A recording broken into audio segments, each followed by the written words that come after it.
What is up, YouTube, and welcome back to another Fridge Financials video. In today's video, we cover Fridge Financials' updated net worth. If you're excited for today's video, feel free to smash the thumbs up button. Feel free to subscribe as well if you've not already done so, and turn on the bell notifications for all future uploads. I know that recently I've had a lot more shorts uploaded on YouTube and not actual videos. If you take a look at the Fridge Financials channel, hopefully you're subscribed to the channel, of course. I would always appreciate it. But as you will see, the last longer video I posted was about 2 weeks ago. Still pretty good views, about 82 views. But I've done a lot recently with shorts. And more specifically, the shorts I'm covering is just an everyday updated recap of my Robinhood investment portfolio. It's my biggest investment portfolio. And so I recap it every single day, about a minute long, maybe a little bit less. Cover some things happening in the markets, what the markets are doing. So I'm trying to really upload a lot more videos as a result. Am I going to upload every day? Probably not, but I'm trying to get the major ones there. For example, today the market was down about 1%, so I'm going to do an updated video about why it's down 1%, what I'm doing with my money, and everything else. So, but yeah, that's the channel. That's what I'm looking at right now. Again, we are going to be still recording regular longer-term content videos. I'll have another video coming out later on. That's going to be more informational and everything else. So we're still going to be doing some of these videos here, I promise. Also, we're at 194 subscribers. If you've not already subscribed to the channel, again, I want to do a massive $20 giveaway when we hit 200.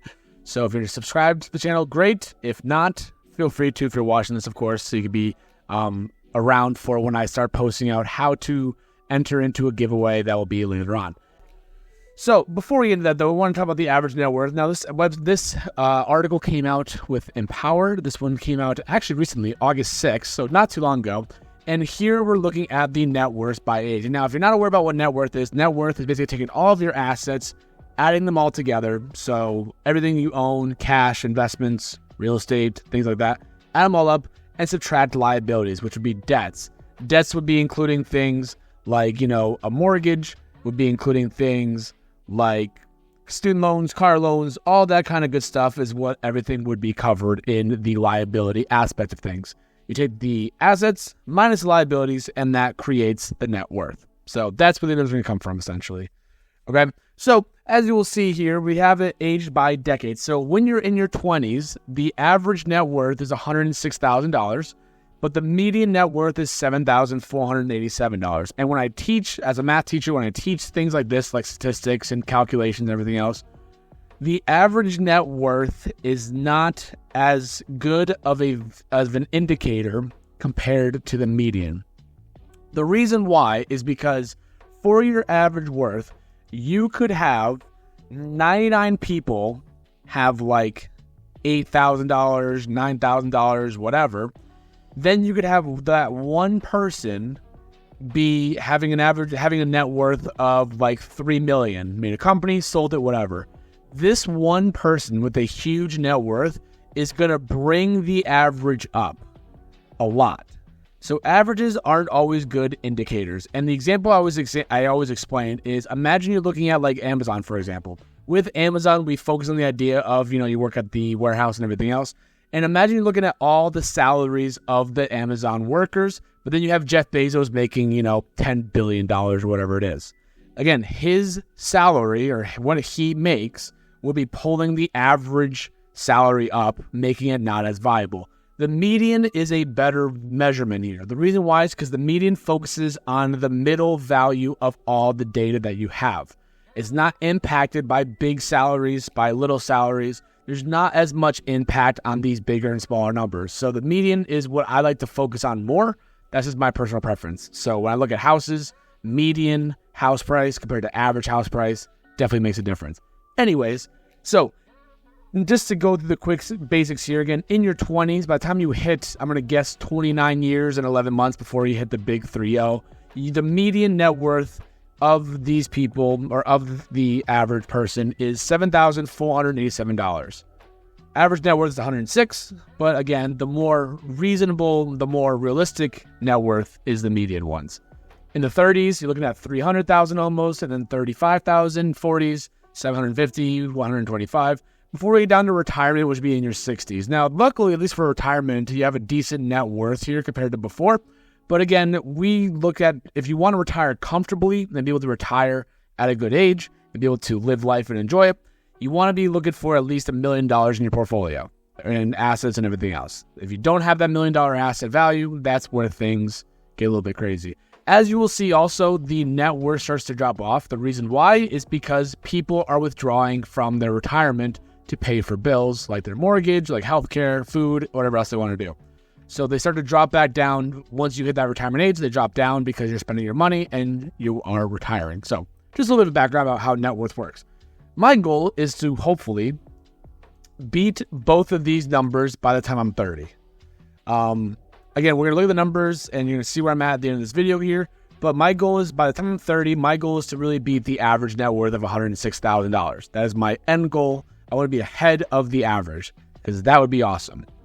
So anyways, diving right into it now. Now I'm going to reveal this slowly but surely. Of course, we're going to go through all my different investments. Again, am I going to go through every single thing in detail? Probably not, but just kind of cover a little bit of everything and summarize it and go from there. So we have the portfolio, which again is different portfolios, how much I've invested, how much I've returned, how much I've made total, the percent allocation, and the percent return. So we're going to dive into it. First one, which again, as we know, is my brokerage account with Robinhood. Now with Robinhood, if you watch those videos daily, again, I'm at about $44,000 or so. The market was bad today, so it's a little bit lower than expected. But it's green. And the reason why I'm happy it's green, saying, Fridge, you've been investing for years. How are you only up $98? When you start investing, you start thinking you're a know-it-all. You start to think that you know everything here. You know, you invest in, a company like Tesla, which I did. And I did make some decent money on it, but I did lose a lot of money as well in it. So it's a whole different thing. You live and you learn as you go, how you invest and everything else. The fact that this was green, my portfolio at one point, if I go back probably like 7 months ago, maybe like 4 months, probably like 4 months ago actually, like April-ish is when Tesla bottomed. This portfolio was down about $6,000. So the fact that I was able to pull this thing back from being down $6,000 to being up $100 is quite a feat in itself. So that's what I'm looking at right now. So my brokerage account, I'm looking at $44,000. Again, about 50% of the allocation of all my money is there, a whopping 0.22% return. Now, I have all these different portfolios in mind. The reason why is because I like to have my investments be diversified. I try not to over-diversify things, but I like to have my money in different places. So, if the stock market crashes, this might go up. If this goes down, then the stock market goes up. I like to be diversified in that reason and not just in all my eggs into stocks, because God only knows we have a correction or anything else or a recession. That's when it goes bad, and I don't want that.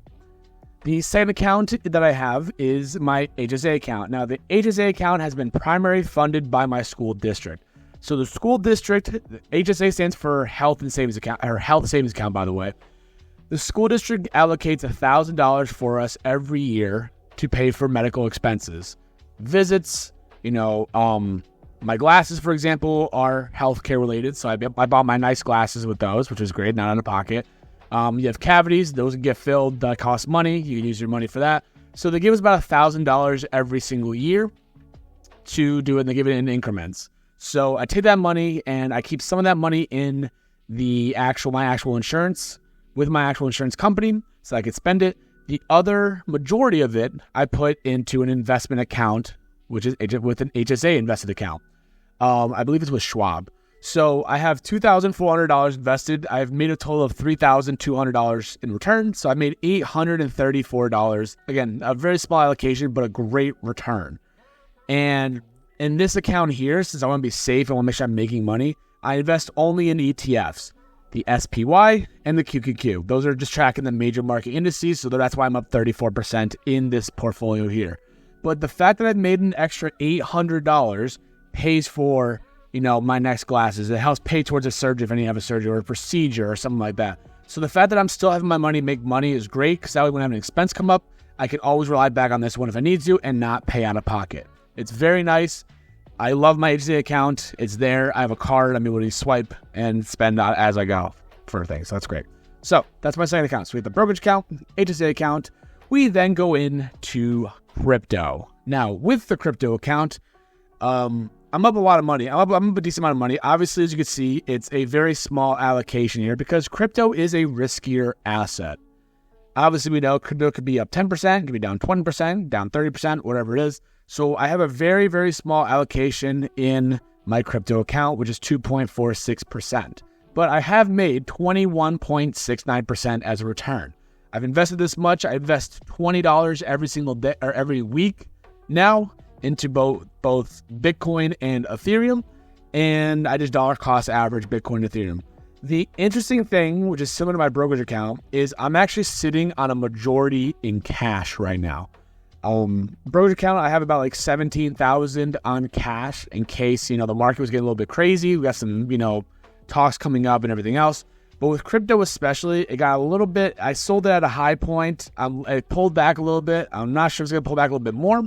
I'm sitting right now on cash just in case. And the cash in the brokerage account is earning 5%. The cash in the crypto account also earns 5%. So I'm still earning money, just trying to be more passive to see what the market is going to do next. It's an election year coming up.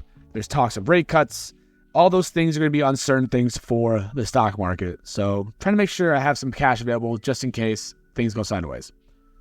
But again, a nice return, $382. It is very, very nice. Again, diversifying it, but not going like 40% crypto because God only knows what could happen there. The next one is my retirement account. Now, this one is a retirement account actively managed by somebody else that I have through my school. It's not pension. It's basically a 401k, but for educators and other fields as well. And this one, again, is done pretty well. I get about $95 taken out every paycheck. And right now, I'm up about $2,530 in that one. A decent allocation for it, up 24%. This one hasn't really grown too much because as the summer went on, there's no contributions going into it because we're not getting paid. Now we start getting paid again, the invested amount will start to increase yet again, which I'm really excited to see, to then make more money as a result. So very, very nice there. So as you can see, money is diversified, split up across the board so far. The next one, which if you've been a follower for a long time, is my peer-to-peer lending. Now, peer-to-peer lending essentially is just like me being a bank. You go to a bank, you need a loan, you need a mortgage, whatever else it is. Peer-to-peer lending is essentially what you're doing is you're taking the money, you're loaning it out to people, and you're getting the money paid back with interest. So that's what it is and what it's all about. And so far, I've had nobody default on their loans, which has been good. I do a lot of research into who I'm loaning the money out to. There's an app I use. I've invested $325. And I've gotten back essentially, I basically made $20. It's now worth $345. I made $20, but I'm still up about 6.38%. And I don't think I've hit a year, like a full year of investing yet with loans like this. So it's not doing too bad. Again, it's just something I wanted to try out a little bit, see how it works, see if I can make some money on the side here. So far, it's been doing really, really well. Again, I'm up about $21, which has been really nice, 6%. So better than my brokerage account in terms of percents, but, a lot less money put into it. 0.4% invested allocation. Very small amount.